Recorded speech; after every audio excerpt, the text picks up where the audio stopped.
কিছু স্ক্রিনশট ঘুরে বেড়াচ্ছে, ওকে ডিভোর্স দিয়ে তিথিকে বিয়ে করব। স্ক্রিনশটটা পুরোটাই ফেক। আমাদের রিলেশনশিপটা অনেক আগে থেকেই টক্সিক ছিল। তিথির সাথে পরিচয় হওয়ার আগে থেকেও টক্সিক ছিল। অনেক আগে থেকে আমার কাছে ডিভোর্স চাইতো। নেপালে আসার পর থেকে সমস্ত কনভারসেশন ইকরার সাথে আমার শেষ পর্যন্ত আমি আপনাদেরকে প্রোভাইড করব। কমেন্ট সেকশনে আপনারা দেখবেন, দেখলে আপনারা বুঝতে পারবেন যে আসলে কি ঘটছে বিষয়টা। আরেকটা যে বিষয় সেটা হচ্ছে যে কিছু স্ক্রিনশট ঘুরে বেড়াচ্ছে ফেসবুকে, সোশ্যাল মিডিয়াতে, যে ওখানে লেখা আমি ইকরাকে বলতেছি আমি ওকে ডিভোর্স দিয়ে তিথিকে বিয়ে করবো। অ্যান্ড আপনারা ভাবতেছেন এই জন্য ইকরা সুইসাইড করছে। আপনাদেরকে বলতে চাই স্ক্রিনশটটা পুরোটাই ফেক।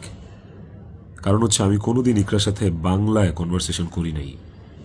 কোনো চ্যাটিংয়েই ওর সাথে আমার কোনোদিন কোনো বাংলায় এরকমভাবে বাংলা লেখায় ওর সাথে আমার কোনোদিন কোনো কনভারসেশন হয় নাই। ইকরার সাথে আমি সবসময় বাংলা আর ইংলিশ মিক্স কনভারসেশন করছি। বাংলা আর ইংলিশ মিক্স বলতে বাংলিশ ভাষায় আর কি, বাংলাটাকে ইংলিশে লিখে ওর সাথে কনভারসেশন করছি।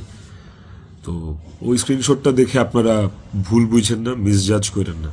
ওটা একটা ভুয়া এবং ফেক স্ক্রিনশট। আমাকে ফাঁসানোর জন্য আসলে ওই স্ক্রিনশটগুলো বানানো। কে বা কারা বানাইছে আই হ্যাভ নো আইডিয়া। তো টক্সিসিটি একটা বিষয়। আমাদের রিলেশনশিপটা অনেক আগে থেকেই টক্সিক ছিল, অনেক আগে থেকে টক্সিক ছিল। তিথির সাথে পরিচয় হওয়ার আগে থেকেও টক্সিক ছিল। অ্যান্ড ও অনেক আগে থেকে আমার কাছে ডিভোর্স চাইতো, কিন্তু আমি কোনোদিনই ওকে ডিভোর্স দিতে চাইনি, তালাক দিতে চাইনি। আমার একটাই কথা ছিল যে আমি সংসার করব। কারণ আমি নিজে একটা ব্রোকেন ফ্যামিলি থেকে বড় হওয়া ছেলে।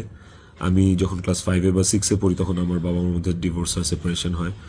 আমি খুব ভালো করে ফিল করছি, আমি নিজে ফিল করছি যে একটা ব্রোকেন ফ্যামিলিতে একটা সন্তান কোন ধরনের ইনকনভেনিয়েন্স, কত ধরনের সমস্যা ফেস করে, তার মেন্টাল স্টেট কেমন হয়।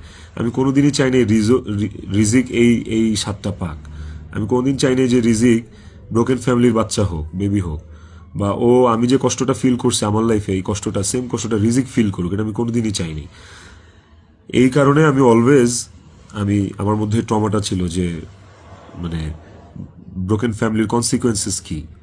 আমি কোনোদিন ওর কাছে বলি নাই যে আমি ওকে ডিভোর্স দেবো বা আমি ডিভোর্স দিতে চাই। আমি অলওয়েজ ওর সাথে সংসারই করতে চাইছি।